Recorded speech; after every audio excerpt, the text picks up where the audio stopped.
Oke, teman-teman. Sudah kumpul semuanya? Sudah, Pak. Alhamdulillah Bapak join. Oke, oke, sorry. Baru juga selesai kelas 11. Jadi nanti saya sampaikan ya hasil rekaman kelompok tadi ya. Jadi bisa di ini. Kemudian saya sampaikan di awal bahwa silakan kelas ini dibagi menjadi 7 kelompok ya.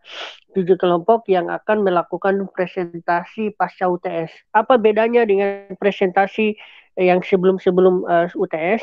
Kalau yang pasca UTS itu presentasinya lebih bersifat pada case studies.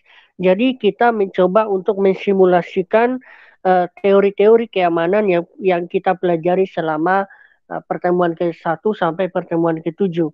Dan simulasi ini uh, akan dilihat dari segi isu-isu kontemporer, silakan didiskusikan isu apa yang ingin dibahas, tetapi silakan dibagi 7 dulu, adapun temanya nanti akan saya sampaikan, insya Allah hari ini saya sampaikan temanya, sehingga bisa digarap makalahnya dengan sangat komprehensif, seperti itu.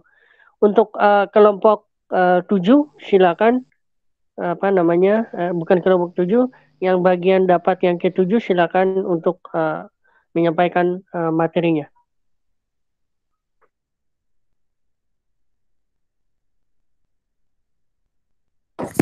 Assalamualaikum warahmatullahi wabarakatuh. Kami dari kelompok 3 akan mempresentasikan bagian dari review kami masing-masing. Next.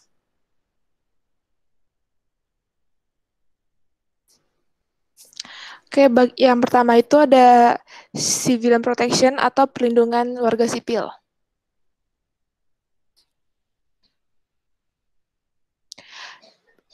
Yang pertama itu ada prinsip normatif, asal, dan ketegangan. Konsep perlindungan sipil memiliki 2 titik asal yang saling bersaing. Pertama, dalam pengertian kuno tentang moralitas perang, yang negara-negara bagian dikodifikasikan ke dalam hukum perang pada pergantian abad ke-20. Yang kedua, gerakan HAM modern, yang sejak tahun 1970-an semakin kuat berkat upaya masyarakat sipil yang semakin berkembang. Pemahaman lama state-centric bahwa konflik bersenjata dapat mempengaruhi non-kombatan. Bahkan jika kekerasannya harus dibatasi, sangat kontras dengan cita-cita hak asasi manusia yang lebih baru dari hak individu yang tidak dapat diganggu-gugat. Namun prinsip-prinsip kemanusiaan dan kekuatan militer hidup berdampingan dengan tidak nyaman. Kemanusiaan mencurigai kekuatan militer. Mereka berupaya meringankan penderitaan manusia secara imparsial, bukan memaksakan kekerasan untuk tujuan politik. Penderitaan ini dapat merusak tujuan kemanusiaan ketika kebutuhan mendasar populasi berisiko adalah perlindungan fisik daripada penyediaan materi, layanan, atau dukungan hak dari respon kemanusiaan. Next. Perlindungan sipil itu ada 3 genre. Yang pertama, perlindungan sipil sebagai tindakan penghapusan, menghindari kerusakan sipil dalam konflik bersenjata. Hukum internasional yang berlaku selama perang adalah untuk melindungi warga sipil memiliki pengertian bahwa tanggung jawab kombatan untuk menghindari pembunuhan warga sipil dan aktor non-negara yang terlibat dalam konflik bersenjata. Undang-undang mewajibkan kombatan untuk tidak melukai warga sipil selama operasi. Mereka daripada mengharuskan mereka mengatur dan melakukan operasi militer untuk melindungi warga sipil dari kekerasan musuh.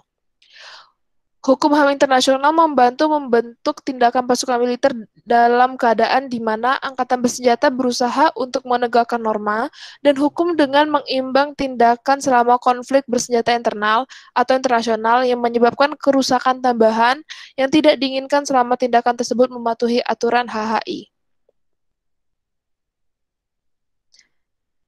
Next. Oke, konsepnya itu yang pertama ada tradisi etis. Terdapat perbedaan dalam persyaratan untuk menghindari pembebanan terhadap warga sipil selama konflik bersenjata, yaitu ada tradisi etika Yudeo-Kristen, di mana tradisi ini berpendapat bahwa individu adalah pejuang atau termasuk dalam berbagai kategori non-pejuang.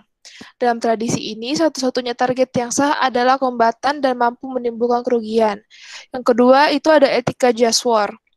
Etika ini membedakan antara niat dan hasil. Jadi, bukanlah hal yang tidak bermoral bagi warga sipil untuk mati dalam perang, juga tidak etis untuk membunuh mereka selama pejuang tidak dengan sengaja bermaksud untuk membunuh mereka. Etika just war juga membedakan antara keadilan tentang bagaimana seseorang berperang atau ius in bello dan keadilan dalam berperang sama sekali atau ius ad bellum.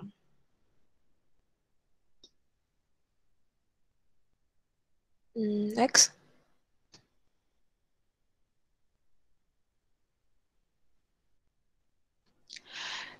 Oke, dalam Law of Armed Conflict yang disebut juga sebagai HI memiliki teks utama undang-undang yang memuat Konvensi Den Haag 1907, 4 Konvensi Jenewa tahun 1949, dan 1977 Protokol Tambahan Komite Nasional Palang Merah tahun 2010. Instrumen-instrumen ini menetapkan aturan mengenai jenis senjata dan penggunaannya, perlindungan bagi non-pejuang, dan lainnya dalam aspek peperangan. Prinsip-prinsip inti dari undang-undang tersebut mencakup 1. Kebutuhan militer, 2. Pembedaan, dan 3. Proporsionalitas. Next. Oke, implementasi dari genre pertama ini yaitu Angkatan Bersenjata dapat memajukan perlindungan sipil dengan 2 cara utama. Yang pertama dengan melakukan, memantau, dan menyesuaikan upaya untuk mengurangi korban sipil selama operasi yang sebenarnya mereka lakukan. Yang kedua, secara kelembagaan mengintegrasikan prinsip-prinsip dan praktik terbaik perlindungan sipil ke dalam persiapan dan perlengkapan pasukan mereka. Dalam konflik bersenjata,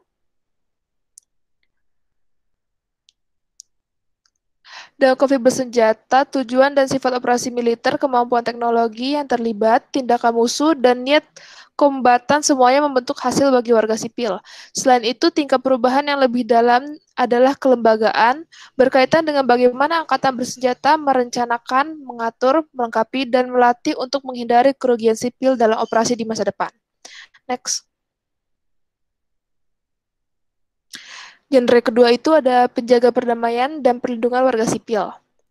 Protection of Civilian atau POC merupakan konsep yang dibentuk oleh PBB yang memiliki peran militer serta mencakup berbagai HAM dan membayangkan penggunaan kekuatan hanya jika diperlukan. Bagian ini berfokus pada komponen militer dalam kerangka perlindungan sipil PBB dan juga merujuk pada taktik perlindungan militer yang relevan di organisasi keamanan regional dan pasukan militer nasional lainnya. Di bawah konsep POC PBB, menghentikan ancaman kekerasan yang akan segera terjadi terhadap warga sipil dengan kekuatan militer telah muncul sebagai fungsi rutin pasukan penjaga perdamaian PBB. Dengan bangkitnya penjaga perdamaian PBB, konsep perlindungan sipil telah bergeser dari tanggung jawab negara yang berkonflik menjadi tanggung jawab komunitas internasional secara keseluruhan. Dengan demikian, PBB telah menganggap perlindungan warga sipil dalam konflik bersenjata sebagai alasan dan identitas kelembagaan utama. Berikutnya.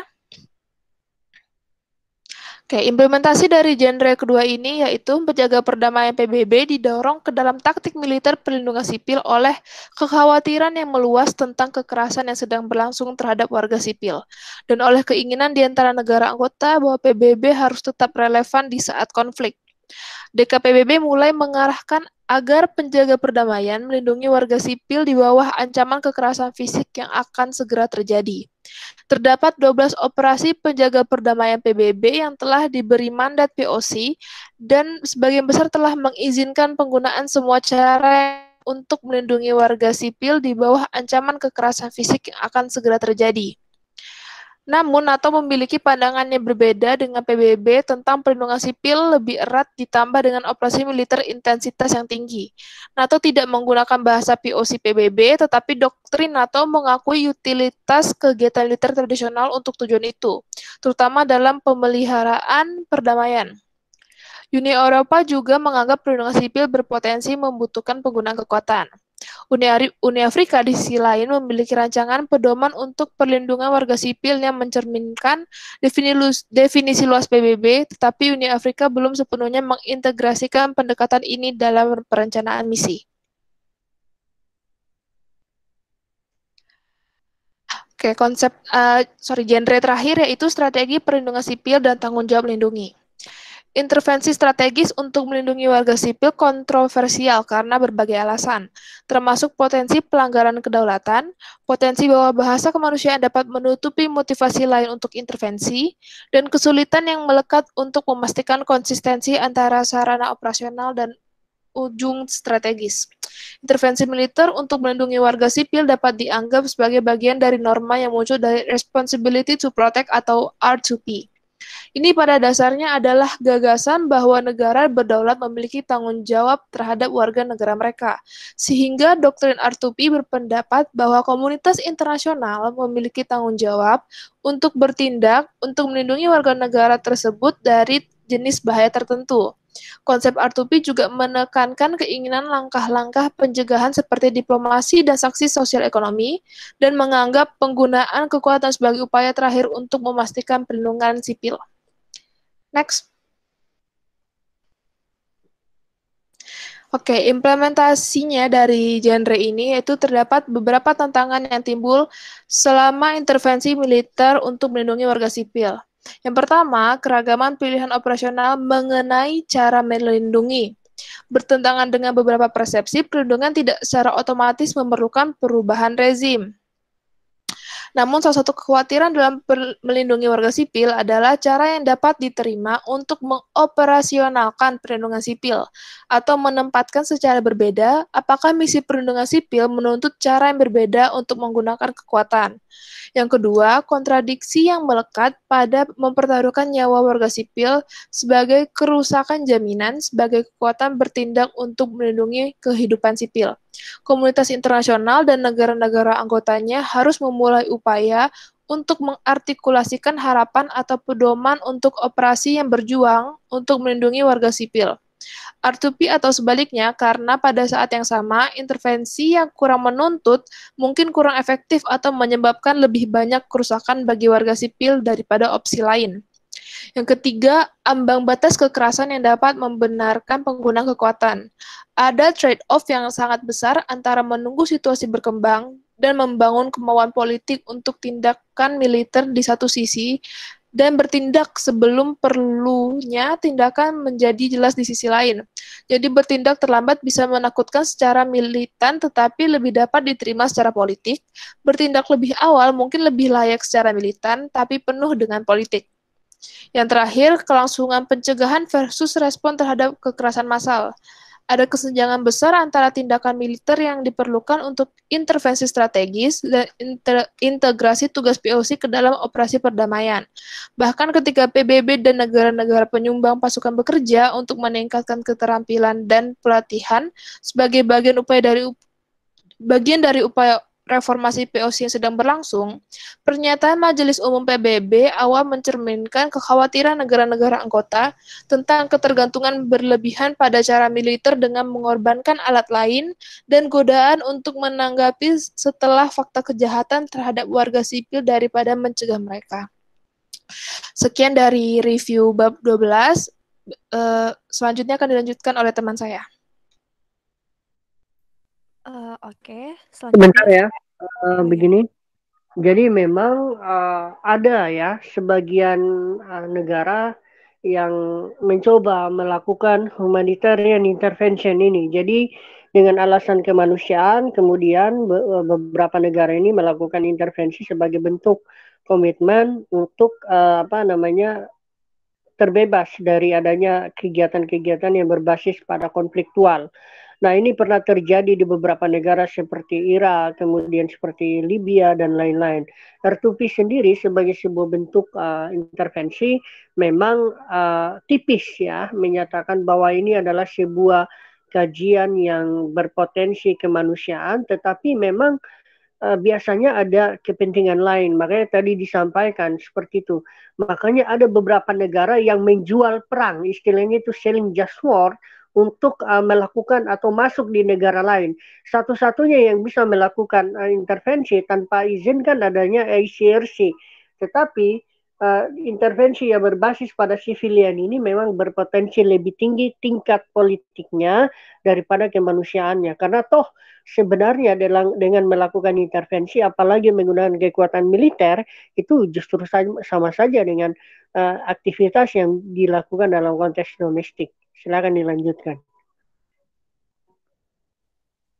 Oke, selanjutnya saya akan menjelaskan mengenai humanitarian assistance atau bantuan kemanusiaan. Next.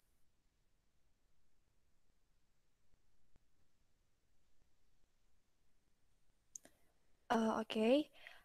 Jadi menurut Coordination of Humanitarian Affairs atau OCHA, bantuan kemanusiaan itu sebagai upaya untuk menyelamatkan nyawa dan meringankan penderitaan penduduk yang terkena dampak krisis. Bantuan kemanusiaan harus diberikan sesuai dengan prinsip kemanusiaan, dasar kemanusiaan, ketidakberpihakan, dan netralitas. Next.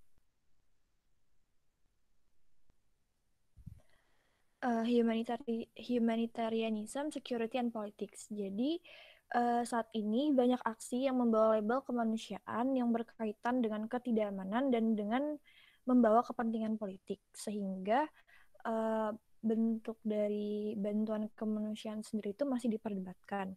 Nah, bentuk-bentuk bantuan kemanusiaan itu sendiri terdiri diantaranya ada classical humanitarian assistance. Jadi modal bantuan kemanusiaan ini lahir di medan perang Solferino pada tahun 1859 yang mengacu pada berdirinya Komite Internasional Palang Merah atau ICRC dan komunitas yang lebih luas dari Gerakan Palang Merah. Bantuan kemanusiaan klasik ini berupaya meringankan penderitaan yang timbul dari rasa tidak aman. Tindakan umumnya diambil sesuai dengan 4 prinsip inti kemanusiaan internasional, yaitu kemanusiaan, netralitas, imparsialitas, dan kemerdekaan. Namun dari salah satu prinsip ini terdapat kritik pada salah satu prinsip tersebut, yaitu prinsip kemanusiaan. Hal ini dikarenakan melihat pada kasus keterlibatan Palang Merah di kamp konsentrasi Nazi selama Perang Dunia Kedua, yang mana masalahnya itu terdapat pada bantuan yang dapat diberikan Palang Merah sama sekali tidak dapat mengurangi bahaya utama bagi nyawa orang-orang di kamp, yaitu pembunuhan massal.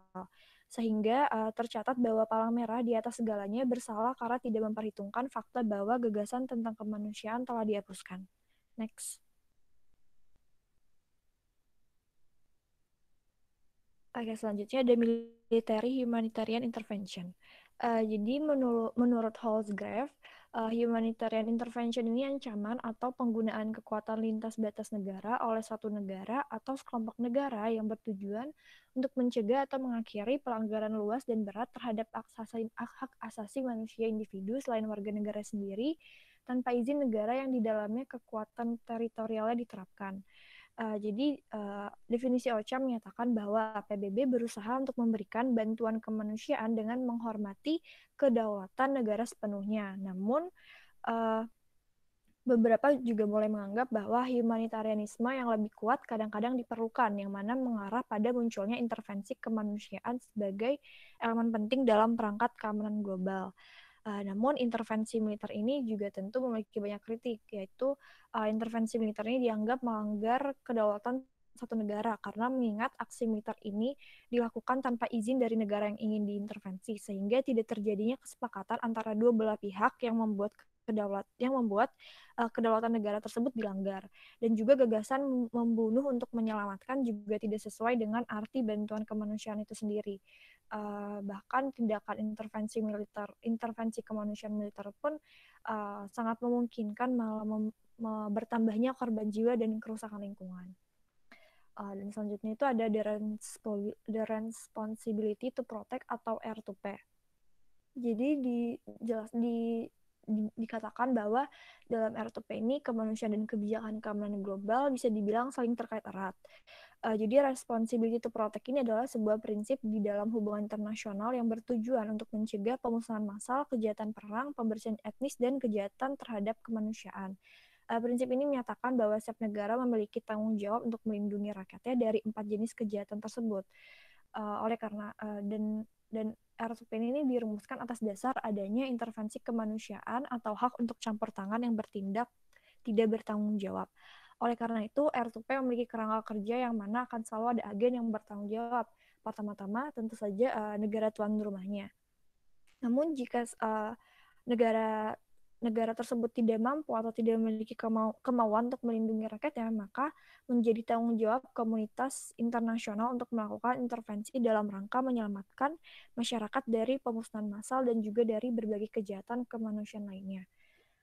Dan tanggung jawab di sini pun juga terdiri dari 3 parameter, yaitu mencegah, bereaksi, dan membangun kembali. Next.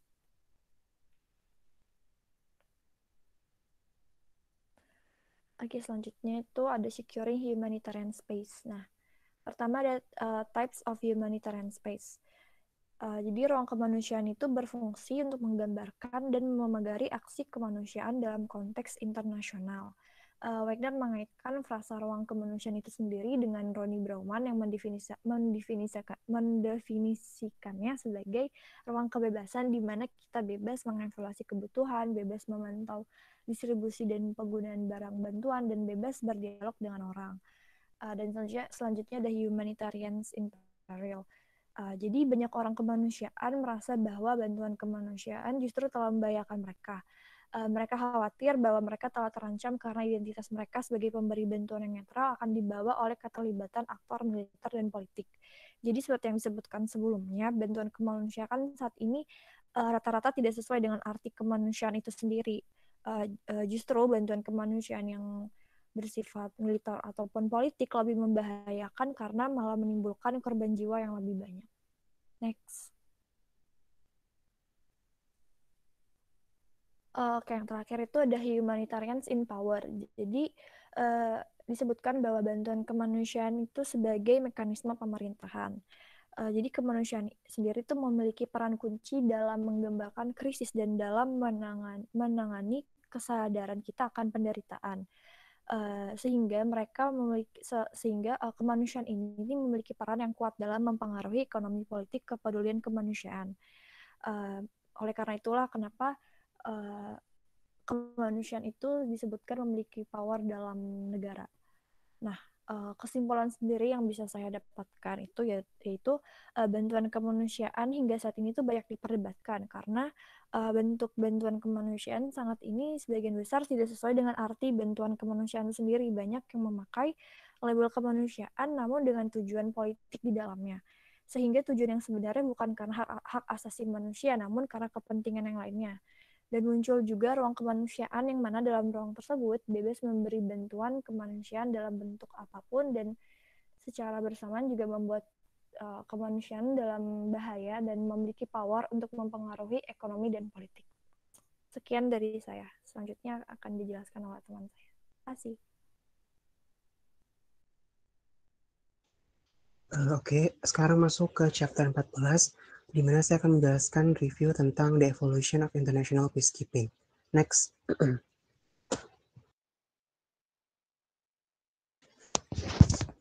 Iya, boleh di next. Oke, jadi proses penjagaan perdamaian mengacu pada pengerahan personel internasional dalam menjaga perdamaian dan keamanan. Penjagaan keamanan tradisional saat ini melingkup pada peranan organisasi internasional seperti PBB, organisasi regional, subregional, serta koalisi antar negara dalam membangun perdamaian di dalam maupun antar negara. Pemeliharaan perdamaian diharuskan untuk berkembang dan beradaptasi dengan perubahan politik dan norma internasional yang ada, serta efektivitas pemeliharaan perdamaian bergantung pada kerjasama aktif para pihak dan pada tingkat persatuan politik dan keterlibatan negara-negara anggota. Next.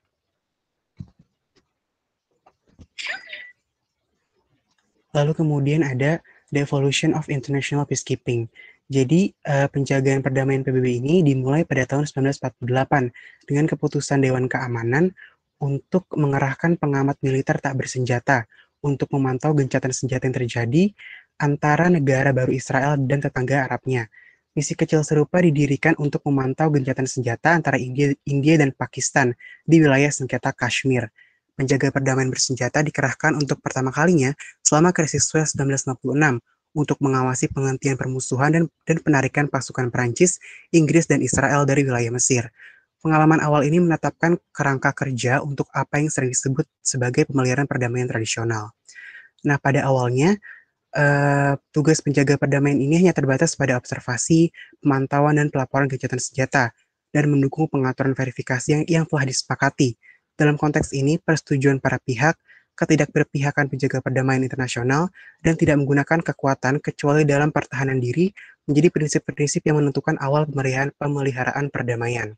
Next slide. Lalu masuk ke multidimensional and multi-actor peacekeeping. Berakhirnya Perang Dingin telah membawa perubahan signifikan pada pemeliharaan perdamaian internasional, yakni memperluas tujuan, ruang lingkup, sarana, dan aktor yang terlibat. Dan mandat Dewan Keamanan pun semakin meluas dan mencakup ke dalam beberapa aspek, seperti pemantauan HAM, pelucutan senjata, reintegrasi mantan kombatan, penghapusan ranjau dari sisa perang, lalu juga pemberian bantuan kemanusiaan dan pembangunan internasional. Nah, operasi perdamaian multidimensi seperti yang dijelaskan oleh Perserikatan Bangsa-Bangsa pada operasi baru ini, melihat pemeliharaan perdamaian sebagai alat tidak hanya untuk mencegah terulangnya kekerasan, tetapi sebagai mekanisme untuk mendukung pembangunan perdamaian. Next slide. New and Old Peacekeeping Models. Penegasan pemeliharaan perdamaian internasional sebagai alat untuk mengelola perubahan di dalam negara telah membentuk operasi selama 15 tahun, terakhir di mana pemeliharaan perdamaian mencapai tingkat penyebaran dan biaya yang belum pernah terjadi sebelumnya. Hampir 100.000 personel militer dan polisi dikerahkan untuk operasi PBB pada tahun 2010. Ciri yang paling mencolok dari pemeliharaan perdamaian modern adalah diversifikasi kegiatan. PBB membentuk administrasi eksekutif untuk mendukung transisi bertahap dari negara-negara ini menuju kemerdekaan. Sejumlah besar polisi UN dan staf sivil dikerahkan, dan administrator PBB menetapkan dan menegakkan undang-undang yang mencakup semua aspek pemerintahan. Hal ini akhirnya telah membawa PBB ke postur kekuatan yang lebih kuat untuk melindungi warga sipil dari kekerasan. Next slide.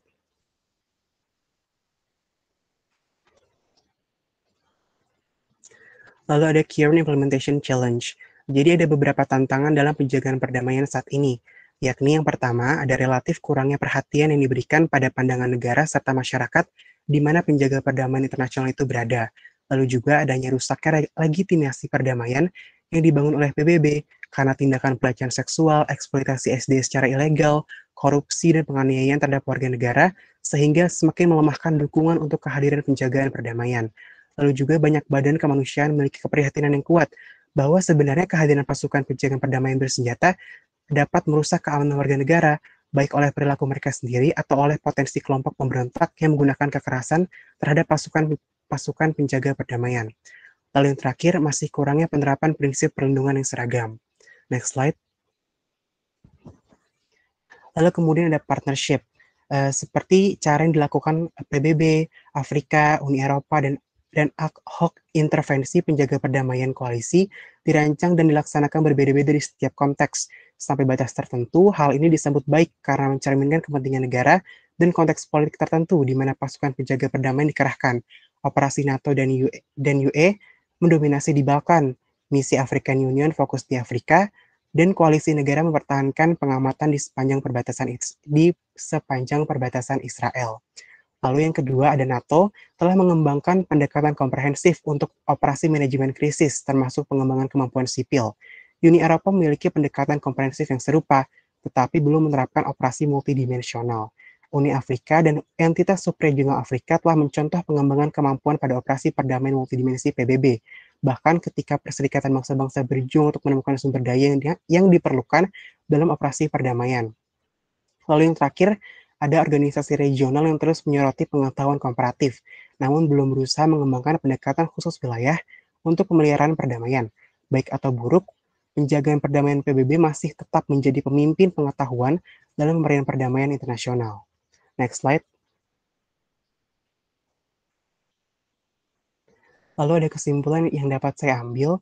Jadi sebenarnya penjagaan perdamaian internasional ini terus mengalami perubahan dari waktu ke waktu, yang semulanya berfokus pada keamanan wilayah, namun kini fokus pada keamanan warga negara seperti perlindungan HAM dan pembangunan internasional. Selain itu, untuk tetap dapat menggapai kata damai dalam dinamika keamanan global, diperlukan adanya pihak-pihak yang saling bersinergi melalui pembagian kerja yang terdiversifikasi guna memaksimalkan fungsi penjagaan keamanan internasional. Terima kasih. Untuk selanjutnya akan disampaikan oleh teman saya. Ya, selanjutnya itu bab ke-15 mengenai state building, nation building, dan reconstruction. Hubungan antara aktor eksternal dan negara-negara pasca perang yang tidak stabil pun meningkat setelah Perang Dingin berakhir. Negara-negara dan institusi multilateral pun sedang berfokus kepada membangun kembali negara-negara, society, dan ekonomi yang hancur pasca perang. Ketidakstabilan negara-negara yang hancur setelah perang bukan hanya mengancam keberlangsungan negara tersebut, namun menjadi perhatian dunia internasional setelah meningkatnya aktivitas kriminal, terorisme, serta pengungsian massal. Hal ini dianggap menimbulkan ancaman baru yang dapat menjadi sebab munculnya transnational insecurity. Bisa di next. Oleh karena itu, state building didefinisikan sebagai sebuah aksi untuk membangun institusi pemerintahan baru dan memperkuat institusi pemerintahan yang sudah ada. Tugas ini memiliki tujuan utama yaitu mempersiapkan kapasitas institusi di segala bidang untuk memperkuat fungsi dari institusi utama. Definisi lain dari state building adalah mengembalikan kondisi aset dan infrastruktur seperti sebelum perang terjadi. Jadi yang hancur karena perang dibangun kembali dan yang masih ada di-maintain atau diperbaiki. State building dan nation building dan reconstruction adalah contoh nyata dari perubahan negara-negara pasca konflik. Kerangka atau framework post-liberal bekerja melalui pemahaman yang tepat dari hubungan negara, masyarakat, dan institusi yang dianggap kondusif kepada kehidupan yang damai dan harmonis, serta mendorong pembangunan pasca perang.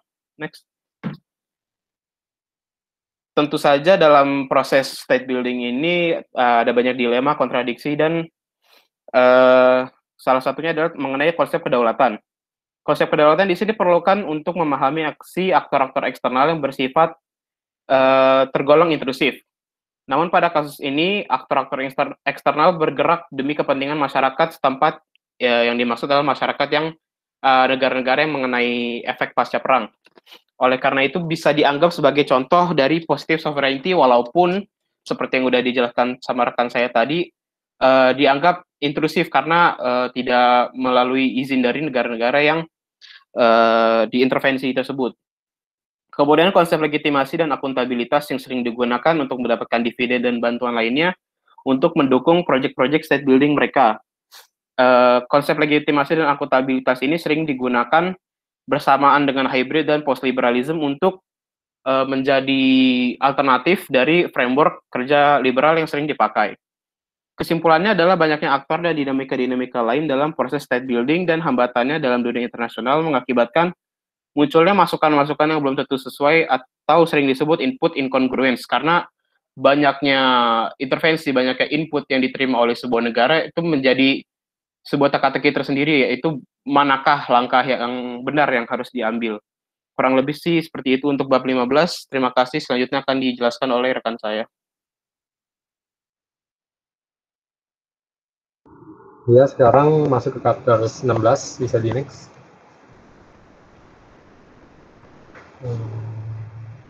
Jadi kita ngomongin security sector reform ya, jadi security sector reform itu banyak definisinya, itu disesuaikan dengan kebutuhan berbagai pemerintahan dan organisasi.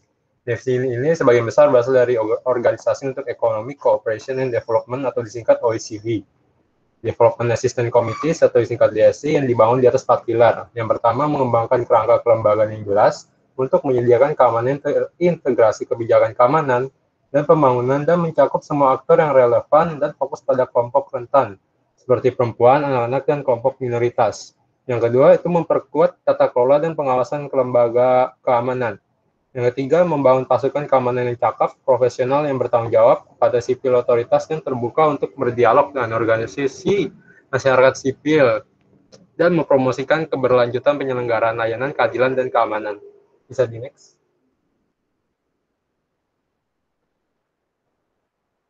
Lanjutnya ada the evolution of security sector reform. Konsep ini SSR ini dikembangkan sebagai respon terhadap salah satu warisan era Perang Dingin, yaitu defisitnya akuntabilitas demokratis di sektor keamanan dan keadilan di seluruh dunia.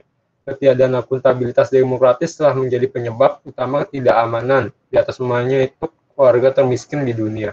Konsep SSR sendiri muncul pada akhir 1990-an yang mengacu pada 3 hal utama, yaitu literatur dan pengalaman. Yang pertama itu hubungan sipil militer, dua upaya reformasi di negara-negara non-OECD, khususnya Eropa Timur, bekas Uni Soviet dan Afrika, dan ketiga itu reformasi human security. Terus terbatasnya support untuk SSR ini di banyak bagian dunia ini menciptakan kekosongan yang di mana komunitas internasional itu bisa menyelipkan dirinya. Sejumlah OECD pemerintah yang memberikan bantuan keamanan atau pembangunan kepada negara-negara mitra telah menjadi salah satu pendukung SSR terkuat hingga saat ini dan telah mendanai kegiatan yang termasuk dalam SSR. Ya, bisa di next. Ya, ini the challenge of implementing the SSR agenda. Yang pertama itu kurangnya pemahaman yang serius tentang bagaimana sih cara terlibat dalam proses yang secara efektif yang akan memberikan hasil keamanan keadilan yang lebih baik. Dari perspektif pemerintah negara-negara yang melakukan reformasi, SSR itu seringkali dipandang bukan sebagai sarana membantu mereka untuk melayani masyarakat mereka dengan lebih baik, akan tetapi sesuatu yang dipaksakan oleh international aktor yang menantang hak prerogatif elit. Kedua itu politik keamanan nasional juga berpengaruh dalam keefektifan implementasi SSR. Next.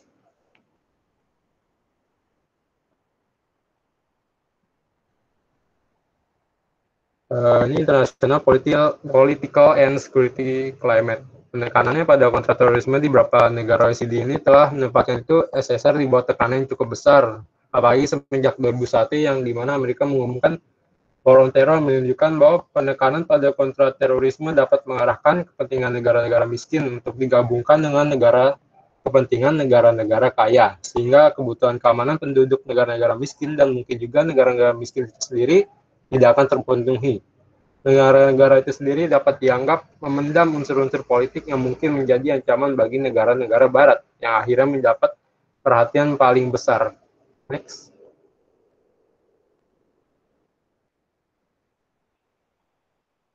Selanjutnya ada ownership.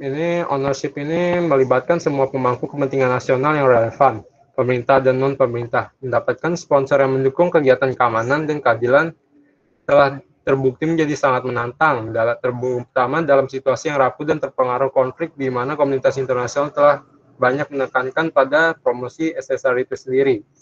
Dan tanpa adanya komitmen dari para aktor nasional upaya pembangunan, upaya ini tidak akan menjadi upaya yang berkelanjutan. Dan itu menjadi bukti bahwa komitmen tersebut tidak mungkin dilakukan tanpa adanya peran pemimpinan yang kuat di bagian aktor nasional. Karena kepemilikan adalah satu dari 5 area yang diidentifikasi sebagai sangat penting untuk efektivitas bantuan dalam konteks pembangunan di Paris Declaration and the Accra Agenda for Action atau AAA. Next.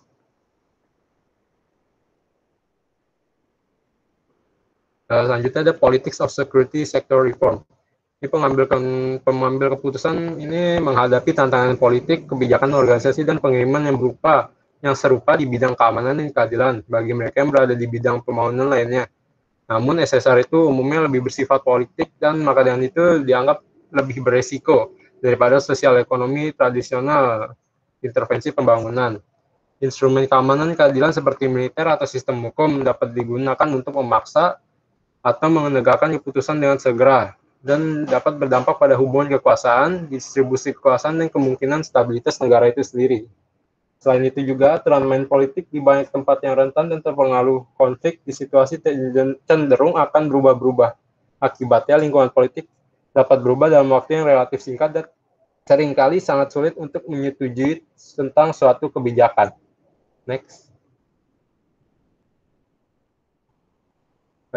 Silakan Saudara Valeri dilanjutkan. Terima kasih. Oke, Assalamualaikum warahmatullahi wabarakatuh. Sebelumnya, Valeri mau minta maaf kalau misalkan sedikit dulu ya teman-teman, karena lagi ada renovasi di rumah. Next page, please. Oke.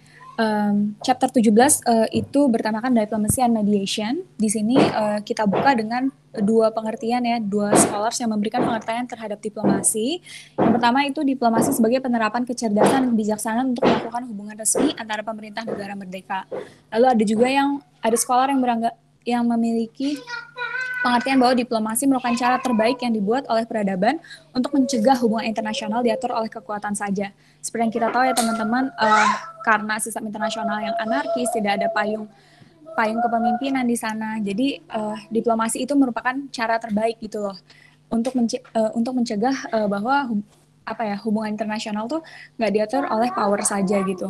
Terus diplomasi mulai terbentuk dengan perdamaian Westphalia pada tahun 1648, di mana di situ juga dibentuk gagasan dasar tentang dilakukannya diplomasi sebagai kerangka kerja tercapainya kedaulatan sebuah negara. Lalu ada Kongres Wina menyusun dasar perwakilan diplomatik dalam Reglement D 1815. Di situ juga dibentuk yang namanya hubungan diplomatik dibuat sebagai alat resolusi konflik. Nah, setelah terjadinya Perang Dingin, ancaman nuklir dan persaingan negara dalam memengaruhi ancaman nuklir dan persaingan negara setelah Perang Dingin itu mulai menyurut teman-teman, sehingga peluang diplomatik itu mulai terbuka. Setelah Rwanda pada tahun 1994 dan perjanjian Dayton, nah jumlah konflik menurun secara signifikan, banyak yang diakhiri dengan negosiasi, di mana di situ ada peluang baru muncul untuk diplomasi dan mediasi sebagai alat untuk manajemen atau resolusi konflik. Next page, please.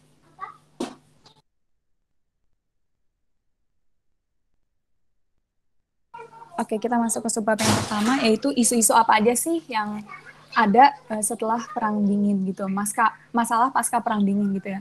Jadi, selain krisis yang menghebohkan pada awal 1990-an, itu juga sejumlah besar masalah baru telah muncul sebagai akibat dari maraknya konflik internal setelah Perang Dingin. Jadi setelah Perang Dingin banyak muncul yang namanya konflik internal dalam negara-negara yang terlibat. Nah, masalah-masalah ini menghadapkan calon pemecah konflik dengan tantangan yang lebih kompleks, sulit, baru, dan tanpa batas.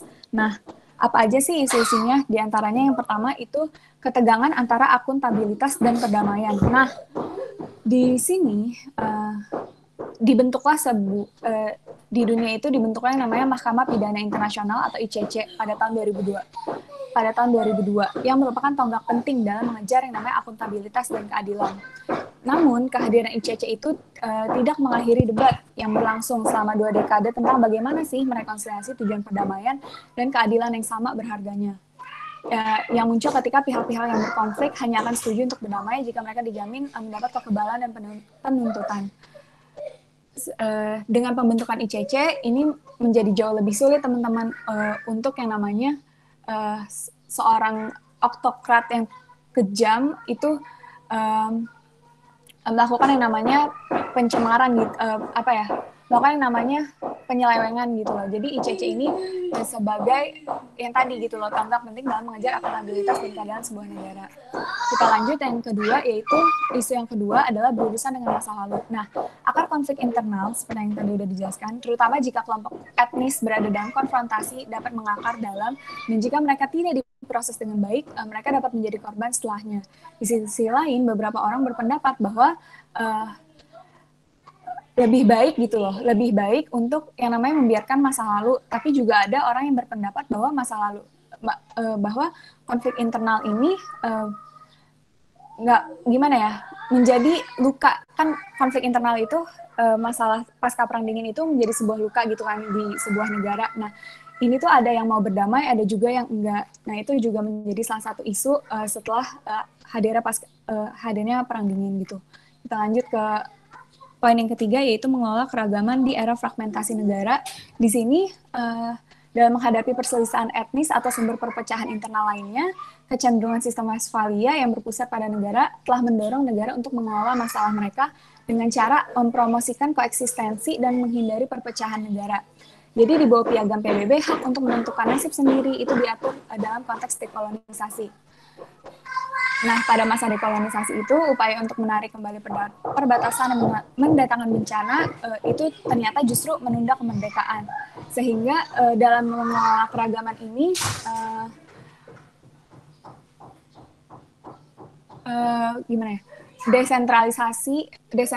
desentralisasi, otonomi, federalisme, kombinasinya itu menjadi alat standar dalam pengelolaan keanekaragaman.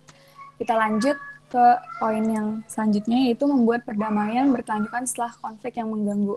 Di sini dimaksudkan bahwa prevalensi konflik internal pasca Perang Dingin itu membawa serta serangkaian tantangan yang mempengaruhi pelaksanaan diplomasi dan mediasi sebagai alat untuk memastikan keamanan gitu kan ya. Di sini yang dimaksud keamanannya adalah keamanan global dan regional.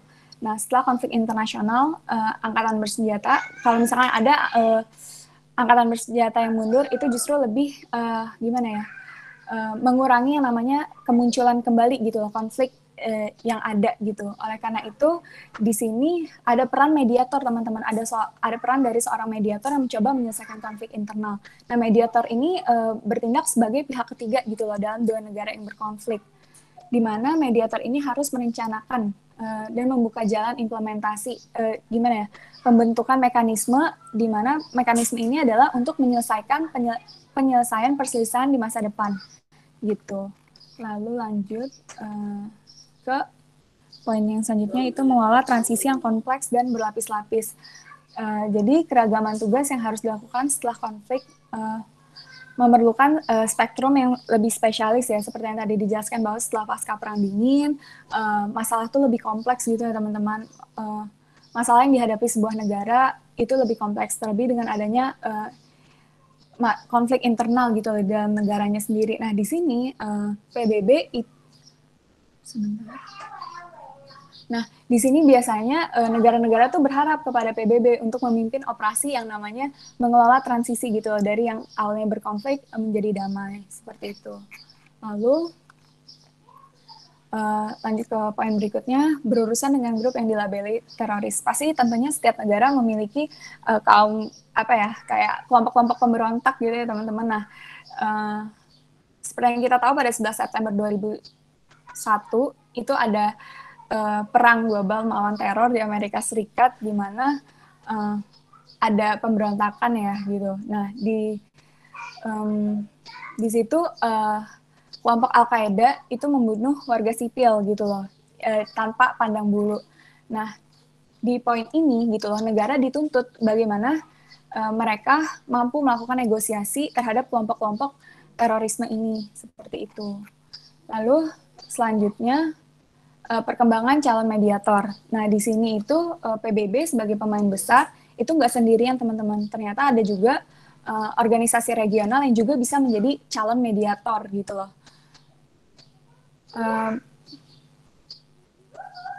Lembaga swadaya masyarakat sebagai sebuah resolusi konflik itu merupakan fitur baru dalam penciptaan perdamaian. Seperti itu. Jadi banyak ya calon-calon mediator untuk menyelesaikan konflik, bukan cuma PBB aja gitu. Next slide, please. Oke, diplomacy and mediation di bagian subbab the post-Cold War actors. Nah, di sini alat diplomat dan mediator pada umumnya adalah alat yang telah digunakan sejak dimulainya sistem negara Westphalia. Lalu tugas inti mediator tadi udah dijelasin, di mana dalam situasi konflik untuk membantu pihak yang bertikai yang bersedia mengakhirinya, tetapi tidak dapat melakukannya sendiri dengan membuat perjanjian perdamaian. Jadi di sini mediator membantu gitu loh, yang namanya pembuatan perjanjian perdamaian. Nah, mediator itu bertindak sebagai pihak ketiga dan tidak boleh ada keberpihakan dari seorang mediator. Tunggu sebentar ya teman-teman.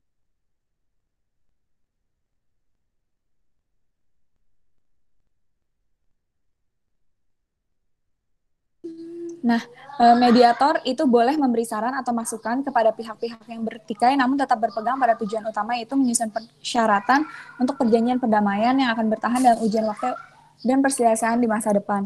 Nah, ternyata aktor-aktor yang terlibat dalam mediasi sebuah konflik setelah pasca perang dingin itu juga semakin beragam. Itu ada sekretaris jenderal PBB, organisasi regional, lalu negara-negara bagian, lalu ada organisasi non-pemerintah, serta individu terkemuka. Yang jelas ketika suatu negara meminta pertolongan dari sekretaris jenderal PBB, itu membutuhkan biaya yang cukup mahal ya teman-teman. Namun kita sama-sama tahu kapasitas dari sekretaris jenderal PBB, lalu track recordnya seperti apa dalam menyelesaikan sebuah konflik. Lalu kemudian untuk organisasi regional sendiri sebagai sebuah aktor dalam mediasi, itu dia bisa dikatakan cara atau pendekatannya mungkin berbeda dari sekretaris jenderal PBB dalam menyelesaikan konflik. Namun hakikat-hakikat mereka seperti untuk pembentukan perjanjian perdamaian itu tetap selaras gitu, tetap sama seperti sekretaris jenderal PBB. Lalu negara-negara bagian mereka menggunakan pemimpin mereka untuk menyelesaikan konflik gitu loh, untuk menjadi sebuah mediasi. Intinya seperti itu. Lalu untuk individu terkemuka sendiri di buku dijelaskan 2 individu. Nah, 2 individu ini ada Kofi Annan sama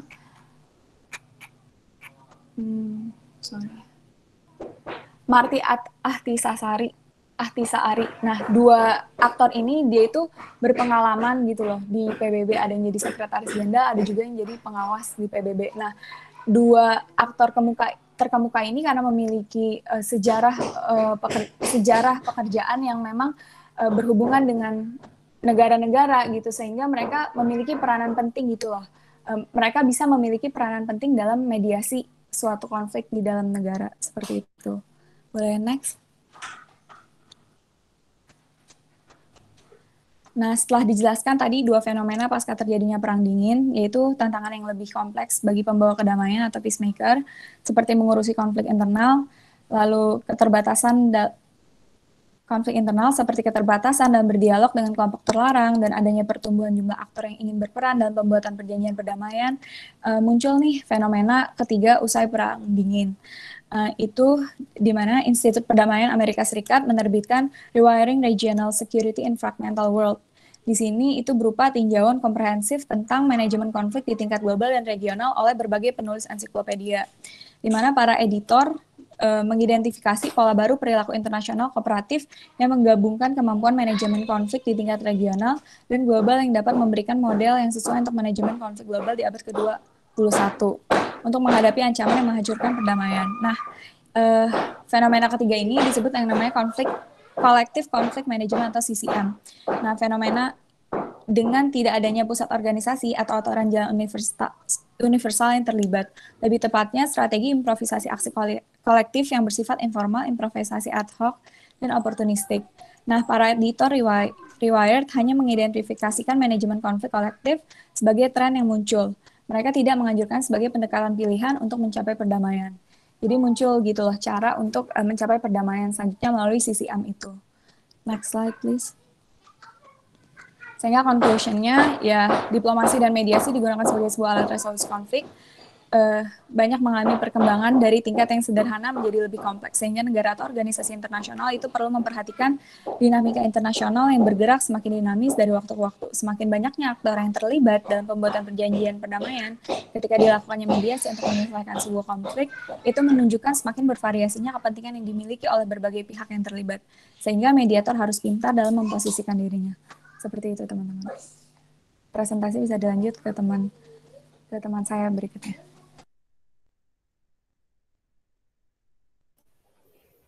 Oke, sekarang kita masuk ke chapter 18, yaitu tentang keamanan, hubungan antara keamanan global, use of force, dan juga hukum internasional. Sebenarnya ini lebih ke legal global gitu, kayak global legal standar gitu. Jadi di bagian ini si penulisnya itu dia menjelaskan kayak ada 4 tahap, kayak ada 4 rencana atau ada 4 plan hubungan dari ketiga hal ini. Nah, yang pertama pada dasarnya ada mekanisme pembuatan hukum untuk melayani kepentingan global. Namun struktur tatanan dunia menciptakan situasi di mana hasil kebijakan tersebut ternyata tetap tidak responsif dan disfungsional jika dilihat dari perspektif pencapaian pembangunan yang sifatnya berkelanjutan. Di sini contohnya dia ambil reaksi Eropa melalui Uni Eropa dalam menangani isu climate change atau perubahan iklim. Nah, jadi kalau misalnya Eropa itu melalui Uni Eropa, mereka menjadi aktor politik yang paling terbuka dalam kaitannya dengan isu perubahan iklim karena kebijakan regionalnya yang dipegang sama Uni Eropa itu tampaknya nggak begitu terikat pada kepentingan nasional yang berbeda. Di tingkat global sendiri, lembaga internasional itu dianggap dilihat terlalu lemah untuk mengatasi efek fragmentasi atau pergesekan isu politik terkait perubahan iklim.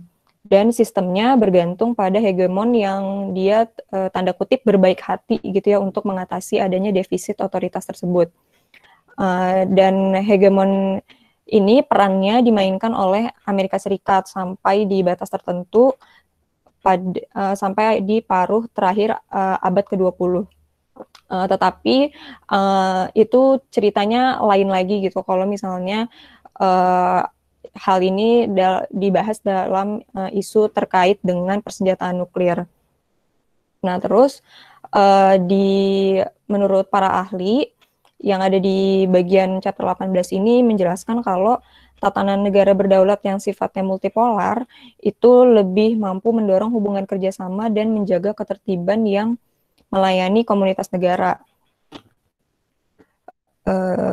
Karena sifat hegemoni kolonial barat yang eksploitatif, jelaslah bahwa mereka lebih mendorong ke teknologi militer gitu. Jadi teknologi militer ini sedang kuat-kuatnya gitu ya teman-teman untuk mendorong kelangsungan tatanan dunia yang terdesentralisasi, khususnya sahabat yang lalu dengan resiko dengan dampaknya yang bisa dilihat yaitu pada saat Perang Dunia I di mana negara tuh jadi saling menghancurkan gitu ya. Dari pengalaman peperangan yang saling merusak itu, upaya negara barat dilakukan untuk memperkuat hukum internasional dan membangun lembaga internasional yang lembaga tersebut didedikasikan untuk menciptakan keamanan global demi kepentingan manusia. Tetapi kemauan politik di tingkat negara untuk membuat lembaga internasional yang efektif dalam mencegah ancaman global yang sifatnya itu sangat besar pada saat pasca Perang Dunia I itu belum muncul. Jadinya itu juga yang menyebabkan Liga Bangsa-Bangsa pada saat itu tidak berhasil gitu dan akhirnya digantikan dengan PBB atau Perserikatan Bangsa-Bangsa.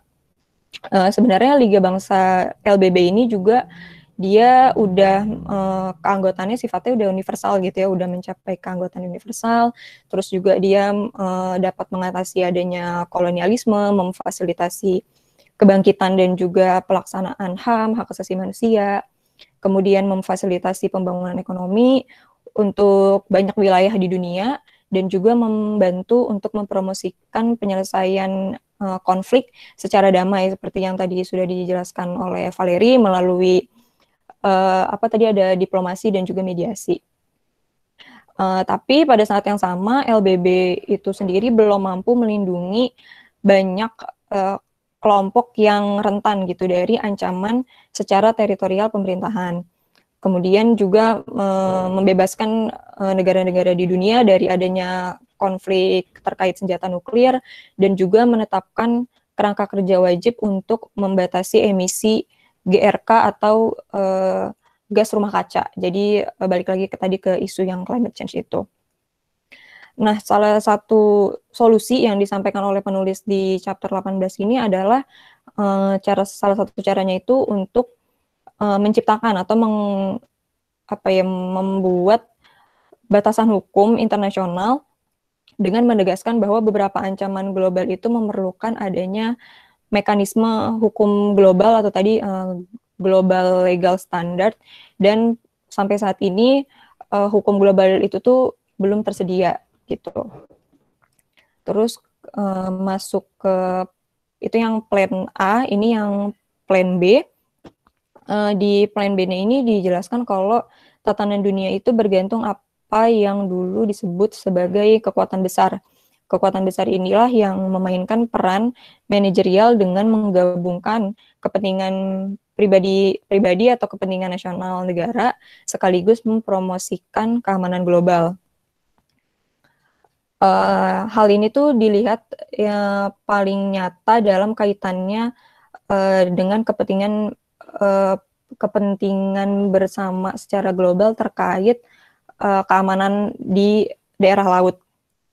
Di sini ketegangan awalnya itu antara pendukung teritorialisasi lautan dan negara-negara yang mendukung konsep kebebasan laut lepas, yang merupakan kalau misalnya konsep kebebasan laut lepas itu diterapkan bisa menciptakan keuntungan yang besar gitu bagi negara-negara maritim yang juga angkatan lautnya itu kuat di negara tersebut.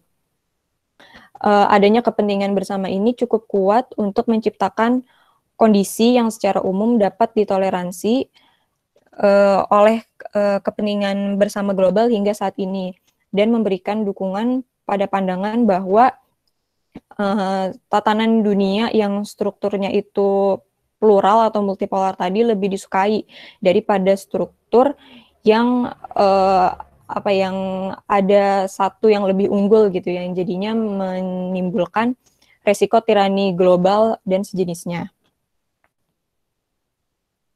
Dengan persaingan untuk mengontrol sumber daya bawah laut, hal itu juga menimbulkan adanya tekanan yang meningkat pada kerangka hukum internasional pada saat ini. Kemudian munculnya dunia unipolar setelah runtuhnya Uni Soviet membuka peluang bagi Amerika Serikat untuk menggunakan powernya atau dominasinya atas nama keamanan global demi mewujudkan perdamaian dan keadilan dunia. Seperti yang tadi udah sempat disinggung juga ya kalau nggak salah di bagian pertama yang human intervention itu, kan itu salah satu pelakunya juga kan dari Amerika Serikat itu salah satu contoh mereka dalam menggunakan dominasi mereka gitu. Nah, sebaliknya ia menekankan bentuk predator globalisasi neoliberal yang menonjolkan ketimpangan dan tidak bertanggung jawab terhadap lingkungan tanpa berusaha untuk mengurangi peran kekuatan militer dan membangun maksudnya gimana ya? Bukan membangun, mendukung berjalannya perserikatan bangsa-bangsa. Setelah kejadian 9/11 terjadi yang namanya desecuritization yang cukup besar di agenda global dan juga kepemimpinan Amerika yang berhubungan dengan kepentingan umum global pada dasarnya semakin kuat gitu, semakin menguap. Kemudian yang plan C di sini dilihat kalau tatanan dunia juga bisa pernah dikaitkan dengan multilateralisme global seperti yang dilakukan PBB dengan mereka melakukan sidang umum dan juga pertemuan-pertemuan lain yang di-hosting oleh PBB gitu ya untuk mempertemukan beberapa negara gitu untuk berunding membahas isu-isu yang dianggap sebagai kepentingan bersama atau kepentingan global. Misalnya di sini mereka mencantumkan contohnya yaitu mekanisme penanganan perubahan iklim melalui konvensi kerangka kerja PBB tentang perubahan iklim yang diselenggarakan pertemuannya itu tahunan dan semua pihak itu diharapkan di pertemuan itu bisa menghasilkan kebijakan global yang akan melindungi masyarakat dan negara di dunia dari kerusakan akibat adanya global warming atau pemanasan global. Tapi ternyata mekanisme seperti itu terbukti sulit digunakan ketika ada kepentingan ekonomi yang berbeda dipertaruhkan gitu terhadap masing-masing negara. Terutama jika tidak ada kepemimpinan kuat dari para pelaku geopolitik yang memandang kepentingan pribadi tersebut cukup kuat untuk mendesak pendekatan regulasi yang akan menegakkan keamanan global. Pada konferensi perubahan iklim PBB di Copenhagen pada tahun 2009, Amerika Serikat ini dia justru mengabaikan pendekatan multilateral yang mengupayakan kontrol wajib atas emisi gas rumah kaca dengan mengusulkan pendekatan yang sifatnya itu sukarela berdasarkan janji nasional yang paling banyak merupakan pernyataan jadi kayak masing-masing negara itu dipersilahkan secara voluntary aja gitu, mereka mau menandatangani perjanjian yang dihasilkan dari konferensi ini atau enggak. Terus kalau misalnya mereka akhirnya menandatangani perjanjian tersebut, itu pelaksanaan di masing-masing negara itu akan dikembalikan lagi ke negaranya gitu sesuai dengan kemampuan mereka kan. Jadi nggak ada standar yang disamaratakan atau target-target yang harus dicapai oleh masing-masing negara gitu terkait untuk mengatasi isu perubahan iklim di konferensi ini. Kemudian di sisi lain, ini yang terakhir di Plan D, tatanan dunia dikaitkan dengan sejauh mana aktivisme masyarakat sipil transnasional dapat mempromosikan keamanan global melalui pengembangan dan implementasi hukum internasional.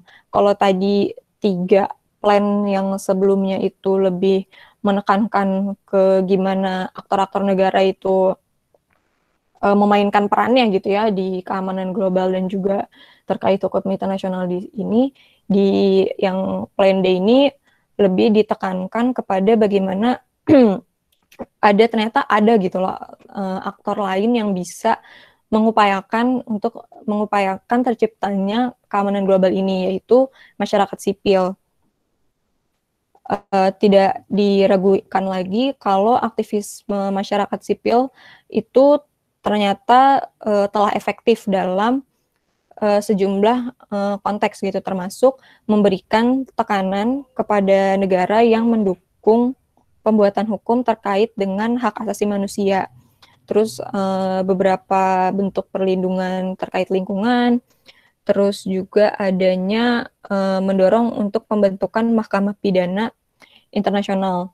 Namun, seperti yang terlihat pada level penerapannya atau implementasinya, dimensi vertikal dari sistem kenegaraan itu cenderung akan tunduk pada kontrol geopolitik dengan adanya standar ganda yang dihasilkan.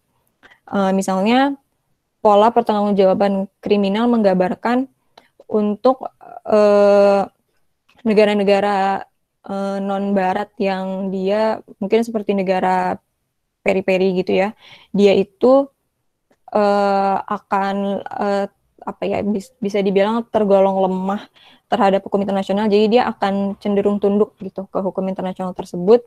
Sedangkan kalau misalnya negara-negara yang di barat itu dia bisa punya hak istimewa atau hak lebih terhadap hukum internasional itu sendiri. Jadi bisa dikatakan kalau mereka malah jadi punya imunitas tersendiri gitu loh terhadap hukum internasional yang sedang berlaku pada saat itu.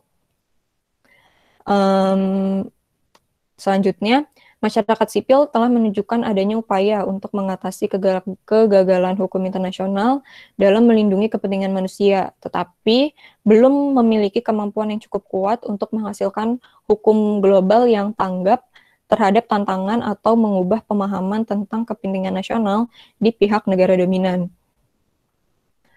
Misalnya, betul nih, penulisnya itu berpendapat kalau pemerintah Amerika Serikat akan lebih baik melayani kepentingan nasionalnya dengan mematuhi hukum internasional. Kepatuhan semacam itu akan menghindari mereka dari keterlibatan yang merusak hubungan diplomasi Amerika Serikat dengan negara-negara lain. Tetapi ternyata pandangan seperti itu tuh tidak berpengaruh pada tingkat pembuatan kebijakan pemerintah, di mana adanya pemikiran realis tradisional tetap berlaku, sebagaimana diperkuat oleh serangkaian kepentingan khusus dari negara hegemoni itu sendiri. Mungkin cukup sekian untuk chapter 18, kemudian akan dilanjut oleh teman saya. Terima kasih. Oke, selanjutnya sebelum chapter 19 ya, ini link rekamannya belum dikasih. Saya juga sudah kontak, semoga secepatnya dan saya langsung bagikan ya, jadi bisa didengarkan materi saya untuk pertemuan yang ke-7 ini tentang persenjataan internasional. Kemudian dikombinasikan dengan beberapa presentasi dari kelompok sebelah. Silakan dilanjutkan. Terima kasih Pak. Selanjutnya kita membahas tentang chapter 19 di mana ini tuh materinya transitional justice atau keadilan transisi. Next.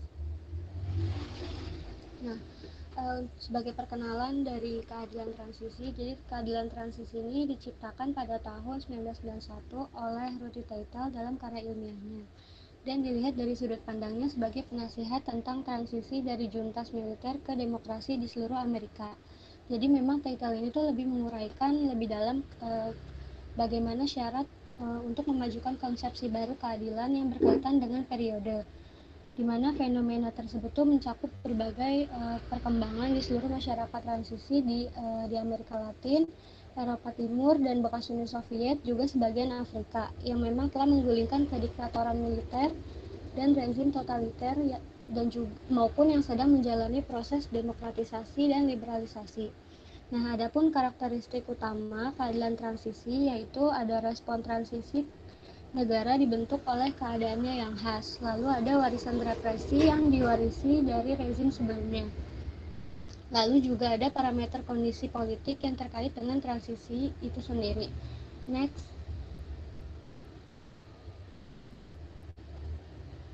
Nah, jadi dalam keadilan transisi ini terlihat jelas bahwa memang hukum ini beroperasi secara berbeda dan seringkali tidak mampu memenuhi semua nilai tradisional yang terkait dengan aturan hukum, seperti penerapan umum, proses jatuh tempo prosedural, serta nilai keadilan yang lebih substantif atau sumber legitimasi analog.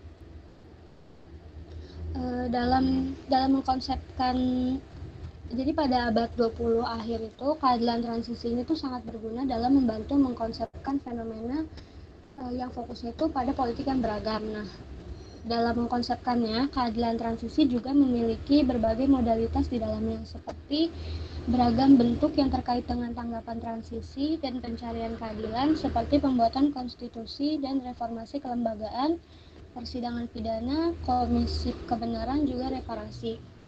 Jadi memang bagi praktisi yang bekerja di bidang ini, pendekatan berbasis modalitas ini tuh cukup menjadi fitur penting, misalnya Pusat Internasional untuk Keadilan Transisi. Next. Nah, dalam periode transisi politik, seringkali fokusnya itu pada pengecualian pelaku dari rezim baru, misalnya dengan menekankan respon retribusi. Nah, sudah menjadi ciri khas fenomena bagi musyawarah keadilan transisional, di mana rezim penerus langsung ini tuh memiliki kondisi keadilan yang dapat dikompromikan dan seringkali terjadi, dan mengakibatkan sanksi bagi para penjahat lebih dibatasi, bahkan tidak diberi hukuman sama sekali. Nah, pada awal transisi dari kediktatoran ke demokrasi, respon peradilan pidana dikompromikan atau sebaliknya terbatas. Dan memang di seluruh kategori hukum munculnya paradigma hukum yang paling baik dipahami sebagai bentuk jurisprudensi transisi. Next.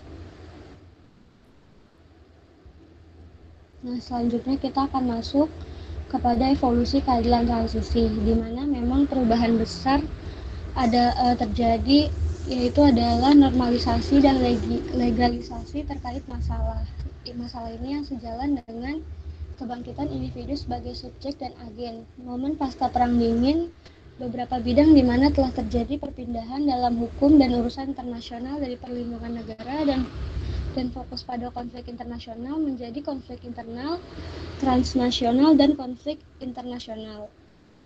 Nah, keadilan transisional ini tuh berkembang melampaui fokus utamanya yang awalnya hanya sebagai masa transisi politik pemulihan dan perbaikan individu juga masyarakat, menjadi bagaimana cara-cara mengatasi pergeseran keamanan.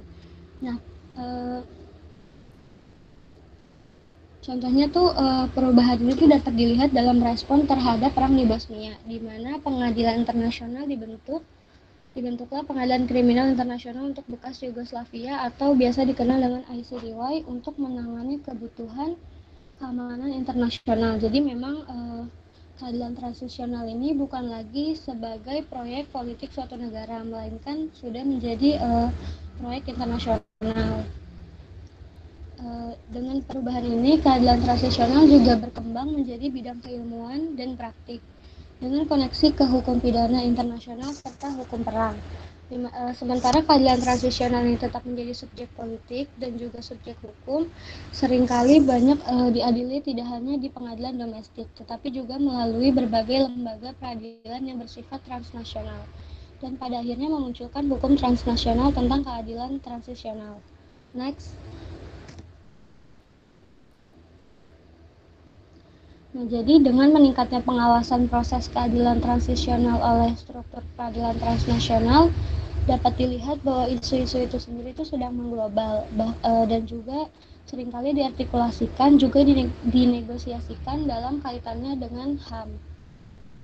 Seperti contohnya itu konflik yang banyak itu terutama tuh pada kekerasan etnis dan sektarian yang banyak menimbulkan generasi terkait tanggapan pasca konflik dan menimbulkan pertanyaan tentang hubungan antara keadilan transisi dan keadilan pasca konflik. Next.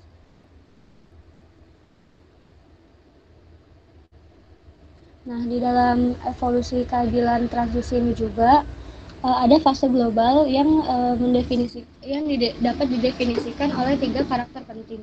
Yang pertama, adanya perpindahan dari tanggapan transisi yang luar biasa ke keadilan kondisi mapan terkait dengan konflik dan fenomena juga terkait pada pasca konflik yang muncul dari keadilan konflik yang terus-menerus, termasuk konflik regional, etnis, dan kekerasan sektarian, terorisme, dan kontra-teror. Yang kedua, ada pergeseran dari fokus pada kewajiban yang berpusat pada negara ke kepentingan yang jauh lebih luas, terkait dengan aktor non-negara dan juga dengan globalisasi. Yang ketiga itu ada perluasan peran hukum dari memajukan demokratisasi dan pembangunan negara ke peran yang lebih kompleks dari keadilan transisi dalam tujuan yang lebih luas untuk mempromosikan dan memelihara perdamaian dan keamanan manusia. Next.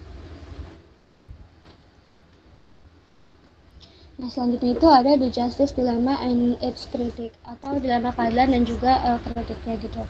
Nah, di dalam dilema keadilan ini lebih sering mengacu pada serangkaian ketegangan yang dirasakan muncul dalam mengejar kebijakan keadilan juga dalam proses perdamaian dan transisi.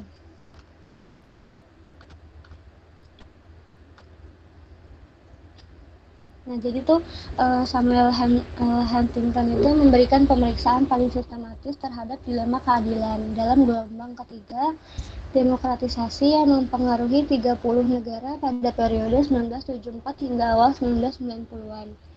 Di mana dia itu berpendapat bahwa masalah keadilan itu menghadirkan salah satu masalah utama konsolidasi demokrasi untuk negara. Nah, faktor-faktor yang menentukan helping respon keadilan negara atau kekurangan itu merupakan sifat dari transisi itu sendiri. Nah, dalam beberapa kasus seperti Argentina dan Yunani di mana next. Nah, jadi selain itu dalam beberapa kasus seperti Argentina dan Yunani di mana rezim otoriter itu melemah atau runtuh. Nah, uji coba dilakukan dengan hasil yang cukup beragam, di mana pengalaman Argentina ini tuh memberikan paradigma untuk menafsirkan ketegangan antara hak asasi manusia dan juga stabilitas di ranah keadilan, serta menunjukkan potensi persidangan pidana yang melemahkan. Jadi kayak selama beberapa tahun ini setelah Alfonsine berkuasa, masalah bagaimana menangani pelanggaran HAM. Nah, oleh karena itu jawaban Huntington terhadap dilema keadilan menyaring pelajaran utama dengan cara berikut. Jangan mengadili, tidak menghukum, tidak memaafkan, dan di atas segalanya jangan lupa. Nah, oleh karena itu dilema keadilan itu telah direframe untuk mencerminkan perubahan penting ini sambil mempertahankan gagasan sentral bahwa ada ketegangan dan trade-off antara komitmen normatif dan pertimbangan strategis pembuat kebijakan. Lalu juga dalam situasi konflik aktif dan proses perdamaian lebih pada menekankan pilihan antara prinsip dan pragmatisme. Next. Nah, selanjutnya itu Beyond the State Challenge for Scholar and Policymaker. Nah, dalam bagian ini potensi produktif jadi ada beberapa jalan yang tersedia bagi para peneliti dan pembuat kebijakan yang dapat dimanfaatkan secara produktif untuk mengatasi dan bergerak melampaui sentrisitas negara yang telah mendominasi bidang keadilan dengan melibatkan kerangka normatif, alternatif, geografi, dan sumber keabsahan dan legitimasi. Lalu juga dalam bagian ini ada 3 potensi produktif dari 3 bidang, di mana yang pertama itu ada munculnya hukum kemanusiaan dan keamanan manusia, dimensi regional proses dan mekanisme keadilan, dan juga meningkatnya peran masyarakat sipil di tingkat lokal dan global. Adapun karakteristik utama dari interaksi meresap pada saat ini tuh yang pertama ada masyarakat sipil mencakup berbagai aktor dan bentuk keterlibatan dalam keadilan transisi, dan skala operasi juga organisasi ini meluas dari lokal ke nasional, lalu ke regional dan ke global. Yang kedua, pada periode saat ini masyarakat sipil itu berkaitan dengan kerangka kerja tata kelola yang apokaris dan berinteraksi dengan struktur dan proses keadilan transisi yang semakin internasional. Lalu yang terakhir itu ada masyarakat sipil maju jamak yang sering bertentangan konsepsi keadilan dan berfungsi sebagai arena di mana wacana dan praktik keadilan transisi diperebutkan dan dinegosiasikan. Next.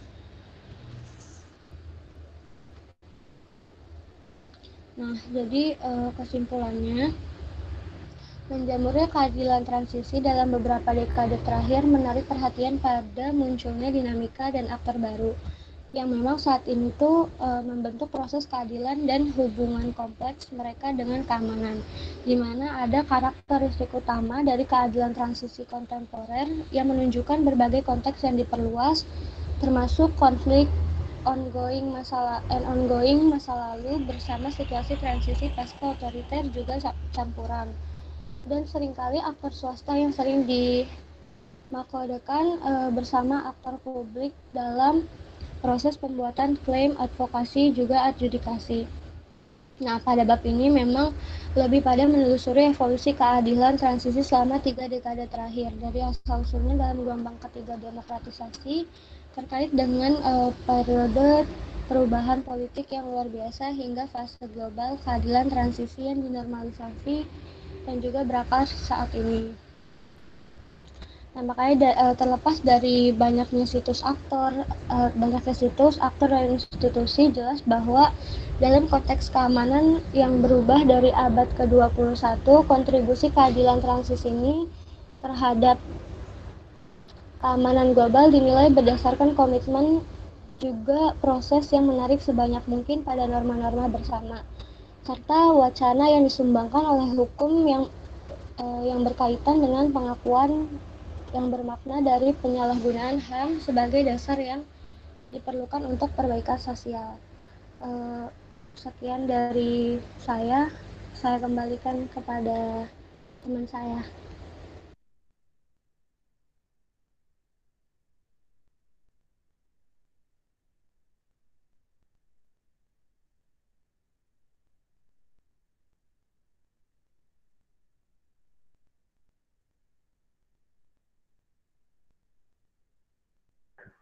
Oke, baik. Terima kasih semua peserta yang sudah presentasi hari ini. Untuk materi saya ini belum di share juga sama si Sultan, tapi secepatnya saya akan share materi tersebut. Jadi silakan didengarkan untuk materi penjelasan tentang PPT yang saya sudah share sebelumnya. Nah, terkait tentang UTS ya, nanti sepertinya akan berbentuk tertulis. Jadi pastikan bahwa baik materi yang ada dipresentasikan oleh mahasiswa maupun presentasi yang saya bawakan itu bisa dipelajari lebih komprehensif. Tetapi saran saya setidaknya mampu menguasai presentasi yang saya sampaikan sebelumnya. Jadi coba dibuka-buka lagi presentasi saya ya, karena biasanya soalnya itu lebih ditekankan pada soal-soal yang ada di PPT. Jadi adapun bagian dari presentasi mahasiswa itu hanya sebatas bentuk akselerasi materi sehingga memperbanyak khazanah keilmuan kita terkait tema yang kita bahas pada suatu topik tertentu atau pertemuan tertentu. Jadi adapun soalnya nanti saya akan sampaikan dalam waktu dekat, termaksud share materi yang akan saya sampaikan dalam waktu dekat. Termaksud kegiatan kita pasca UTS itu seperti saya sudah bilang di awal tadi adalah berbentuk simulasi teori-teori yang sudah disampaikan sebelumnya tentang keamanan global. Jadi operasional teori-teori yang pernah saya sampaikan, misalkan change, original of threat, change of responsibility, value of threat, itu dilihat dari konteks tradisional. Kemudian ada konteks non-tradisional, security to whom, kemudian security by value, security by threat, dan seterusnya. Ini menjadi bagian dari analisis, tetapi akan berbentuk soal yang akan disimulasikan ketika UTS. Adapun pada saat UTS pasca UTS-nya teori-teori itu disimulasikan dalam kasus-kasus kontemporer berhubungan dengan kesehatan, keamanan tradisional, digital, kemudian humanitarian, ataupun isu-isu konflik yang berhubungan dengan negara, seperti itu. Jadi semoga pertemuan ke-7 ini bisa bermanfaat buat semuanya, termaksud kalian bisa mendengarkan saran dan materi saya di yang saya sudah rekam. Intinya saya menyampaikan terima kasih, kita sudah berkolaborasi selama 7 kali pertemuan. Saya berharap bahwa UTS-nya bisa bagus nilainya semuanya dan mendapatkan nilai terbaik, dan tentunya ini menjadi capaian terbaik juga buat saya. Saya harapkan nanti pasca UTS makalah-makalah yang dibentuk itu adalah makalah yang sangat baik, makalah yang sudah sangat komprehensif, sehingga ketika kita presentasikan bisa ada potensi terbit di jurnal, ada potensi di-apply di jurnal, sehingga ketika mampu dipublikasikan makanya akan menjadi nilai tambah. Oleh sebab itu ketika bisa dipublikasikan itu menjadi nilai tambah dan kesuksesan luar biasa buat saya untuk hasil dari mata kuliah ini berbentuk publikasi jurnal, seperti itu. Jadi harapan saya adalah ini adalah kolaborasi dan memang sangat ketat proses pembuatan jurnalnya, termasuk standar penulisan ilmiah yang ada di PPT, termasuk makalahnya nanti itu standarnya jurnal banget, sehingga mudah buat kita untuk selalu latihan dan bisa melakukan publikasi, seperti itu. Masih ada pertanyaan?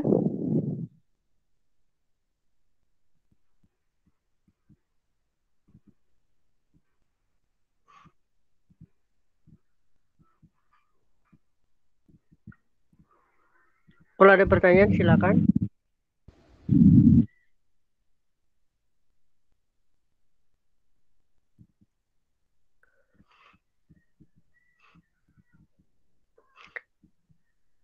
Oke, kalau tidak ada pertanyaan, maka kuliah saya akhiri sampai di sini, ya. Sampai bertemu di kelas UTS.